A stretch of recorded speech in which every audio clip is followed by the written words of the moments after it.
Мошенники не перестают изобретать новые хитрые и изощренные методы вывода денег с карт. Чтобы обезопасить себя, стоит соблюдать несколько важных правил.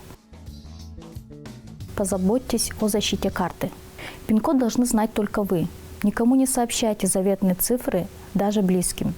Не оставляйте пароли на видных местах, в кошельке, на мобильных устройствах и не записывайте их на самих картах. Перед тем, как вводить ПИН в банкоматах, осмотритесь по сторонам и убедитесь, что никто не подсматривает за тем, какие кнопки вы нажимаете. Для входа в мобильный банк не используйте простые пароли, такие как 1, 2, 3, 4, 5. Никому не сообщайте SVC, SVV-код в виде 3 цифр на обратной стороне карты. Секретными кодами часто интересуются телефонные мошенники, которые представляются сотрудниками банка или просто незнакомцами, у которых проблемы. Реальным сотрудникам банка не нужны данные карты или номер телефона. И уж тем более они не попросят вас установить специальное приложение. Бывает, что звонит незнакомец с просьбой продиктовать ему цифры, которые должны прийти вам в СМС. В качестве предлога он говорит, что оставил ваш номер в одной из анкет. Бросайте трубку и блокируйте номер. Это мошенник, который хочет завладеть вашими деньгами.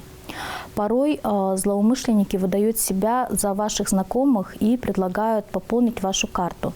Для этого якобы нужны полные реквизиты. Не только номер карты, но еще и SVV-код. Однако для перечисления денег достаточно номера телефона или карты. Другие данные, фамилия, имя владельца, срок действия карты не требуется. Также никогда не отвечайте на письма, в которых вас просят перевести кому-то деньги.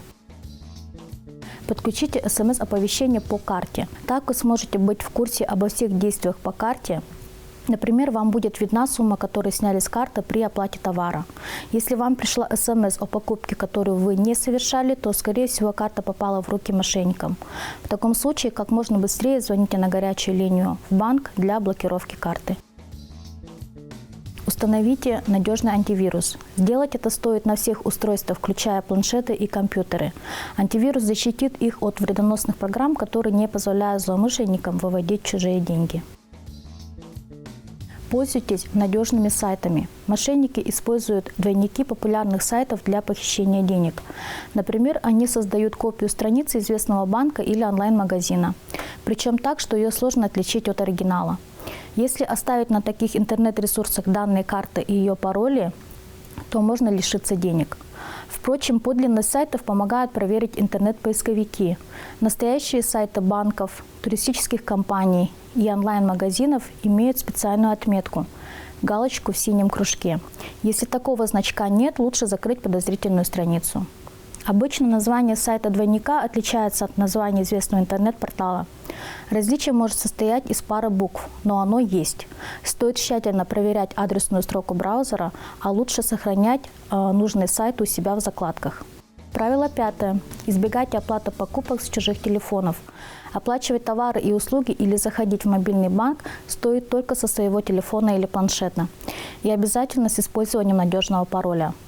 Если вы потеряли мобильное устройство со всеми кодами и паролями, срочно звоните в банк и попросите заблокировать доступ ко всем картам с вашего номера.